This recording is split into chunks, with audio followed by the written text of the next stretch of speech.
आपण जोडाक्षर म्हणजे काय ते बघू. जोडाक्षर म्हणजे काय तर दोन व्यंजन आणि एक स्वर एकमेकांना जोडून आले तर त्याला म्हणतात जोडाक्षर. काही शब्दांमध्ये काही जोडाक्षरांमध्ये दोनापेक्षा जास्त स्वर सुद्धा एकत्र आलेले असतात. तर काही जोडाक्षरांमध्ये दोनापेक्षा जास्त व्यंजन सुद्धा एकत्र आलेली असतात. आज आपण बघणार आहोत समान व्यंजन, दोन समान अक्षर एकमेकांना जोडल्यावरती त्याचा उच्चार कसा होतो. बघा या ठिकाणी ल ला ला जोडलेला आहे, याचा उच्चार होतो ला. बोला ला ला. आता आपल्याला काय करायचं आहे, हे एक छोटासा शब्दखेळ आहे.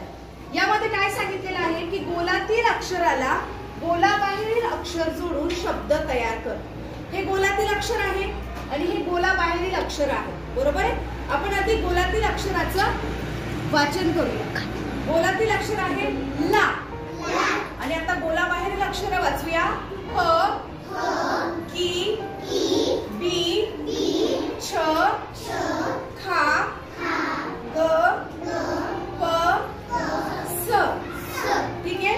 आता आपल्याला काय करायचं आहे, या गोलातील आणि गोलाबाहेरील अक्षरांचा मिळून जोडाक्षर तयार करायचे आहे. ठीक आहे.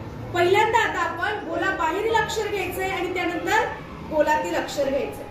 वरती काय लिहिलेलं आहे आणि गोलात काय आहे ला. मग काय शब्द तयार होईल, शाबास. बोला हल्ला. पहिला जोडाक्षर काय मिळालं आपल्याला, हल्ला. हल्ला. ठीक आहे, लिहिलं. आता दुसरं बघूया.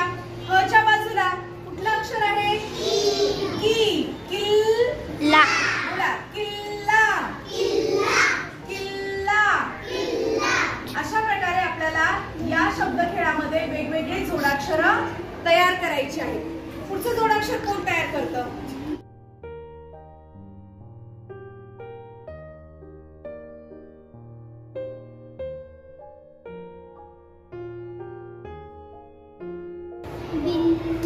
शाबास. काय शब्द तयार झाला,